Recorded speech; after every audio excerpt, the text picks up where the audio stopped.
정유라는 슈퍼갑입니다. 네. 정유라. 네. 우리가 한동안 살짝 잊고 있었어요. 네, 네. 그녀의 존재를. 네. 그 엄마가 너무 나대가지고. 네. 치맛바람인가 그것도? 민주주의 국가가 아닙니다. 양병하네. 네, 그걸 우리가 잠시 잊고 있었는데 네. 정유라는 현재 덴마크에서 아직 지금 구금 중이잖아요.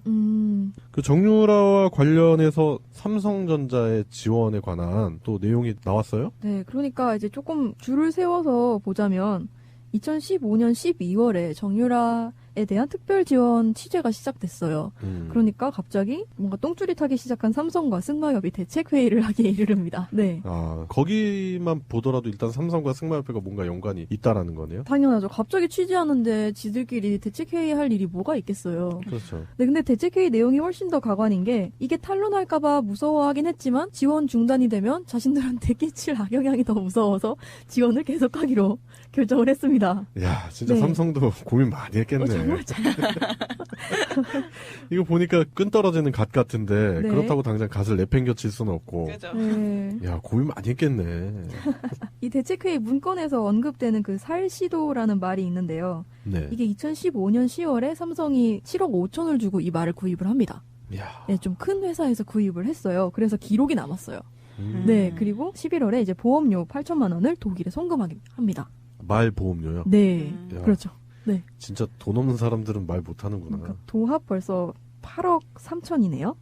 야, 네. 그렇게 되네요, 진짜. 이거를 이제 승마 선수단의 지원을 해주겠다라는 명목으로 연막을 친 다음에 정유라한테 고스란히 이제 넘겨준 거죠. 그렇죠, 뭐 승마협회 이꼬르 정유라잖아요. 네. 이제 문건에서 이 살시도가 왜 나오냐면 이 살시도를 재판매하자. 그래가지고 이걸 없던 일로 만들어 버리자. 이런 이상한 계획을 맞아요. 세웠었는데 근데 이 살시도를 판 회사에서는 이거를 증명해줬죠. 여기서 사갔어. 네. 그래서 이제 이제 우리 그런 큰 회사 말고 개인 중개상 이용해서 은밀히 사자. 이렇게 됐다고 합니다. 그러니까 대형마트나 이런 데서 사면은 영수증도 사기 힘들잖아요. 네. 그 동네 구멍가게 가면 그냥 영수증 찍 찢어서 주고도 알아 쓰라고. 그럼 그렇게 하자는 거지 뭐. 네. 생각하는 게.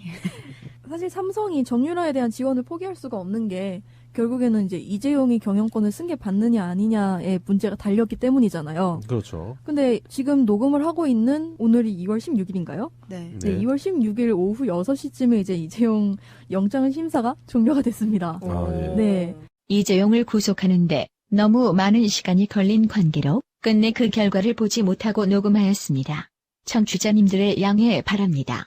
근데 여기서의 관건이 있대요. 그 영장이 이제 발부되는가 이런 게 최순실이랑 박근혜 연결고리를 찾아낼 수가 있어야 한다고 하더라고요.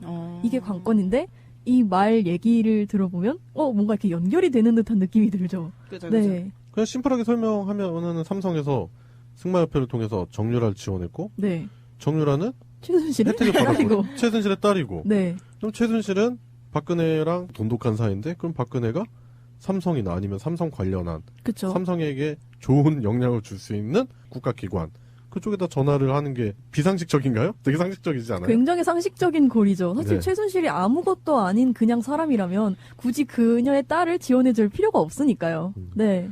아니면 그런 말도 안 되는 상상을 해보는 게 정유라가 말을 겁나게 잘 타는데 말이 없어가지고 막 목마루 염습을 해. 그래서 삼성에서 우린 또 삼성은 또 하나의 가족 같은 회사잖아요. 네. 이걸 볼 수 없다. 승마 유망주를 이렇게 매장시킬 수 없어. 그래가지고 말을 준 건 아니잖아요. 그 정유라 코치 있잖아요. 헬그스트란 그 사람이 스승한테 자기는 삼성을 위해 일한다고 고백도 했었대요. 그래요? 그냥 아주 파티 난 거죠. 삼성 파티.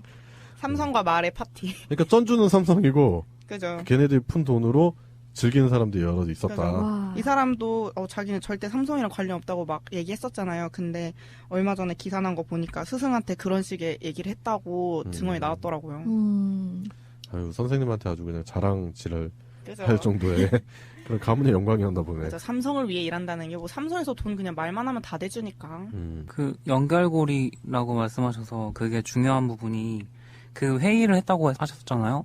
그런데 그 회의를 할 때 자체 조사를 해가지고 자신들이 정유라를 어떻게 어떤 방식으로 지원을 했다는 거를 이미 다 그 회의에 참가한 사들이 알고 있었다는 거예요. 그러니까 그 시점에서 이거를 더 은폐하려고 하는 생각을 하기에 이르기까지 과정이 주목이 되는데 그때 이제 총선이 끝난 직후에 이런 기사가 터지고 문제가 드러날 거라고 예상을 다 해서 그거를 은폐하기 위한 계획을 짜고 그거를 실행하는데 이 사람들이 미리 입을 다 맞춰놓고 어떤 증거는 없애야 되고 다 서로 얘기를 하면서도 한 명도 그거에 대해서 이제 내부 고발을 하겠다는 생각을 한 사람이 아무도 없었다는 게 되게 중요한 점이죠. 일체화가 돼서 한 몸처럼 움직이는. 그러니까 뭉치면 살고 흩어지면 죽는다. 네. 뭐 그런 족 같은 말도 아니고. 그 삼성전자에서 이제 플랜 B라는 거를 했었던 것도 이거랑 이제 맞물려 있는 게 비슷한 행동인 거예요. 문제점을 알았는데 그거를 오히려 덮으려고 자꾸 하는 그런 선택을 자꾸 하는 거죠. 그 삼성에서 페이스북에 글 올라온 거 혹시 보셨어요? 삼성 공식 그 채널에서 페이스북에 아까 본 것 같은데 그거. 한번 얘기해 네. 줘봐요. 오늘 삼성전자 이재용 부회장에 대한 구속영장 재청구와 관련 삼성 입장을 알려드립니다. 이러면서 SNS에다가 올렸어요. 그러면서 삼성은 대통령에게 대가를 바라고 뇌물을 주거나 부정한 청탁을 한 적이 결코 없습니다. 법원에서 진실이 밝혀지도록 최선을 다하겠습니다. 이걸 쓴 사람도 생각 없고 그냥 삼성이 다 이렇고 그리고 대통령한테 대가를 바라고 뇌물을 주지 않고 대신해서 정유라한테 줬나 보네요. 그냥 뭐 그렇게 했나 보죠. 뭐. 근데 아마 삼성은 그 체감이 좀 없을 것 같아요. 정부한테 대가를 바라고 뭘 준다는 걸 언제나 늘 해왔으니까 그게 그냥 당연한 거지. 그러니까 그거 이상의 대가를 받았으면 우리 대가 받았어라고 할 텐데 그냥 언제나 충분히 받고 있기 때문에 체감이 되지 않았을까. 안 되지 않았을까. 납세 의무도 아니고. 그러니까요.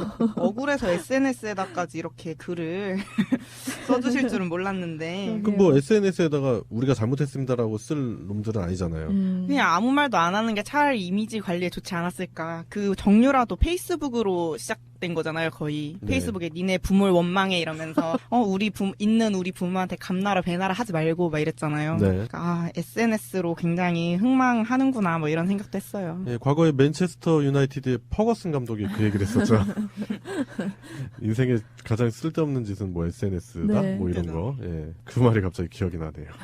그 옛날부터 금수저들의 일탈은 항상 있어 왔는데 SNS라는 게 시작이 되면서 이게 기록으로 남게 됐잖아요, 이제. 그러니까 옛날에도 정유라 같은 애들이 뭐 없었겠어요? 엄청 많았겠죠. 근데 그런 애들은 그냥 사람들 기억 속에서 잊혀지고 말에서 잊혀지고 이러는데 이렇게 SNS에다 써놓는 거는 이렇게 두고두고 기록이 되고 전에 그 래퍼, 고등 래퍼 장재원 의원 아들. 네네네. 네. 그 친구도 트위터에다가 뭐 조건 만남 해가지고 없어지질 않나. 정몽중 막내 아들. 네. 네, 그분도 국민은 미개하다 이래서 정몽집이 나왔잖아요. 그래서. 그런 거를 보면서 진짜 금수저들 SNS로 다 망하는구나 이러면서 보고 있었는데 삼성도 막 저희는 진실을 어쩌고 이런 얘기 SNS에 굳이 올릴 필요가 있을까? 이런 것도 많이 있었어요. 제가 오늘 금주의 시사를 하나 준비를 하려고 했던 게 무자식이 상팔자예요. 그래가지고 맞는 정몽준, 고승덕, 김무성 뭐 이런 사람들 있잖아. 뭐 하여튼 지금 얘기가 살짝 세긴 했는데 뭐 삼성의 SNS 발표라든지 뭐 그런 부분을 본다 하더라도 뭐 그걸 진실로 생각하는 사람들이 박사모나 그런 사람들 빼고는 없다라는 생각이 들고 그리고 정유라가 어쨌든 코어예요. 제가 봤을 때 우리가 정유라 얘기를 할 수밖에 없는 이유가 그거거든요. 그러니까 일단 뭐 금수전에 뭐 다이아수전에 해가지고 부모를 잘 만나서 잘 사는 그런 아이의 얘기가 아니에요. 네. 얘는 조직적인 범죄의 주범이에요. 그렇기 때문에 이 친구가 지금 덴마크에 억류가 돼 있지만 하루빨리 국내에 송환이 돼야 된다. 그게 아마 다음 주쯤 결정이 날 거고 그리고 그 친구가 들어옴으로써 아마도 그 탄핵 정국에 새로운 탄력을 주거나 박근혜, 최순실 관련한 국정농단 수사에도 큰 요소로 작용되지 않을까 그런 생각이 들어요. 네. 자신이 정말 주범이 아니고 떳떳하면은 그냥 이혼당한 사람이면은 계속 안 들어오려고 하겠어요. 자기 아이 뭐 그런 얘기도 있는데 들어오려고 하겠죠. 언니를 좀 본받아서 장시호처럼 빨리 들어가지고 할 얘기 있으면 다 하고. 그래요. 그죠? 얼마나 보기 좋아요. 네. 그리고 정유라가 결국에는 고등학교 입학이 취소가 됐죠? 그럼 뭐가 되는 거죠 지금? 이제 학력이 중졸로 떨어진다고 중졸. 그러더라고요. 예. 그 입학 사실을 취소해버리는 졸업과 입학을. 그래요. 그래가지고 중졸이 됐는데. 저는 솔직히 중학교도 제대로 다닌 게 아니잖아요. 그러니까 중학교 기록도 없애고 중학교를 다시 보내는 게 맞다고 생각을 하거든요. 그 막 늦게 학교 다시 가는 사람들이 있거든요, 진짜. 만학도. 네, 막 그런 건데. 그 벌 중에 하나로 이렇게 네, 벌이죠. 진짜 네. 입학하게 좋은데요. 아니 벌이 아니라 이게 맞는 거예요, 원래. 중학교에서 안 다녔어요, 그게. 좋은 거 아니에요, 걔한테? 그 페이스북 글 보면 맞춤법도 모르던데 다시 가야 될 것 같아요. 네, 맞아요. 네, 교육은 권리잖아요. 권리를 보장해주겠다는데 왜? 고등학교까지는 의무잖아.